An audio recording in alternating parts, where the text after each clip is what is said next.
Hey guys, how are you? Franco here from TechSocial.com with a fairly quick update on my Intensity Pro capture card. I promised you this time last week that you were going to see my Intensity card installed, which you did. Technically, it was installed. However, as you probably know, assuming you watched the video. Did you watch the video? I hope so. The capture card just wasn't working. However, come on. It's okay to hit yourself here and there, guys. We all make mistakes. But this wasn't just one mistake. This was... I don't know if you guys are familiar with this. Some of you are. First of all, you guys helped me so much via Twitter and Facebook. Links are below if you want to follow me or subscribe. I say subscribe because that's my new page. Because you guys helped me troubleshoot this card so well. You taught me things I never knew because apparently capture cards are very, very picky. Or maybe it's just the Intensity Pro in general. Anyway, long story short, I finally did get it working. I should say, I have no shame in admitting, I have a little bit of shame in admitting this. I was plugging the HDMI in to the output port when I should have been plugging it, well, obviously, into the input port. So, other Intensity Pro users, pay attention. The input port on the card is on the outside. The output port is on the inside.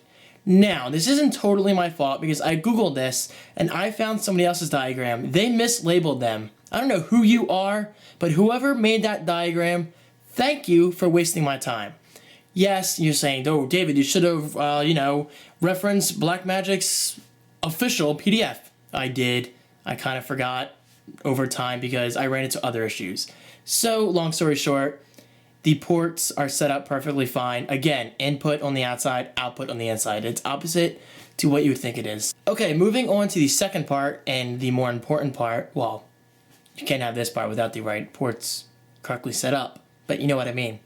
This is where it gets tricky. The Xbox 360 can only output to the Intensity Pro in either 1080i or 720p, as far as I'm aware. I cannot confirm that. That's just what I've read online, and, well, that's what's working for me. I can't confirm if this is how it's supposed to be, but, hey, it works. So, my recommendation, go with 720p. Don't go with 1080i. You want progressive. Trust me. Also, this is very important. Open Media Express. Go into the preferences or settings, whatever you want to call it. On the Mac, it's called preferences. And go to your capture settings. Change it to HD 720p 59.94 frames per second. Not 60 frames per second, not 50. It has to be exactly 59.94 frames per second. Why? I don't know. I'm not a video expert. That's just how it's supposed to be. And it works, and that's all I care about. So do that, and you should have a perfect experience as long as your Xbox 360 is also outputting at 720p. One more thing, and then we're done. Turn off display discovery in your Xbox 360's display settings. I'm not sure whether this causes an issue or not. I read online that it's better to have it disabled. So I'm playing it safe and keeping it disabled, and well, it's working perfectly. Okay, wheeling back. Let's get the whole setup video going because that's the more fun part in my opinion. This is my Apple Cinema display. Unfortunately, it doesn't have any other inputs besides DVI. And you really can't change that, that's the only downside.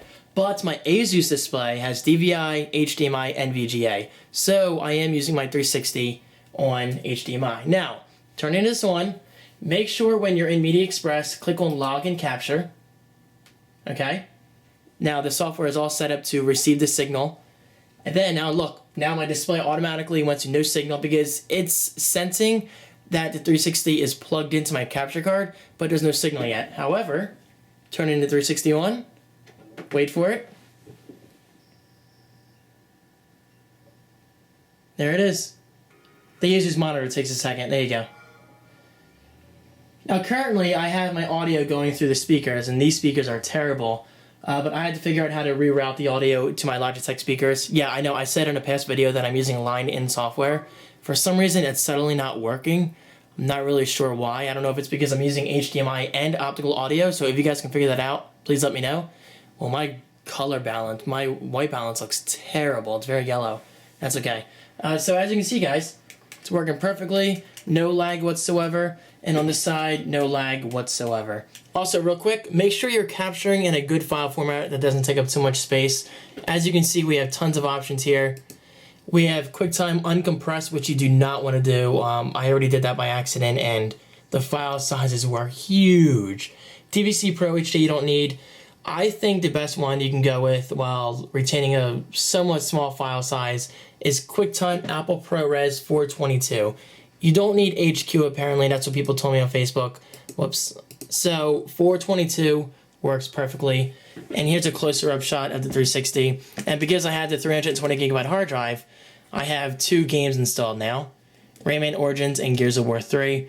And yes, I do have these videos on my gaming channel. So my link is right below if you're interested. Right down there. You see it? Yeah. Click that, subscribe, youtube.com/thefrancogaming. And now that should be it. I really hope I didn't miss anything. But if I did, as always, comment below and we'll hopefully thumb up that comment so people can see it right away. That way we're all helping each other. Because honestly, and I hate to say this, there are not many good videos on YouTube covering the Intensity Pro. Either the video camera sucks, the person's mic quality is horrible, you can't even hear what they're saying, or they don't clearly explain how to set things up. Now for me, I learned a lot through these people, so thank you, but I learned it across like 3 or 4 different people. I have yet to find one video that covers everything in just one shot. So, hopefully this video fixes that. I really do talk a lot, gotta get that Wawa coffee in me. Anyway guys, thank you so much for watching. Stay tuned for many more tech videos, including a desk tour, tour of a geek's room, and a gaming setup tour, because I've seen a lot of people asking what my gaming setup is like on my desk, and here's a quick preview. There's the Modern Warfare 3 360, as well as 2 controllers right here. And now I'm done, guys. Again, if you have any questions, post below, and we can continue this dialogue on Twitter, Facebook, all those good social networks. Just like the comment section, my links are always below, and I'll see you next time.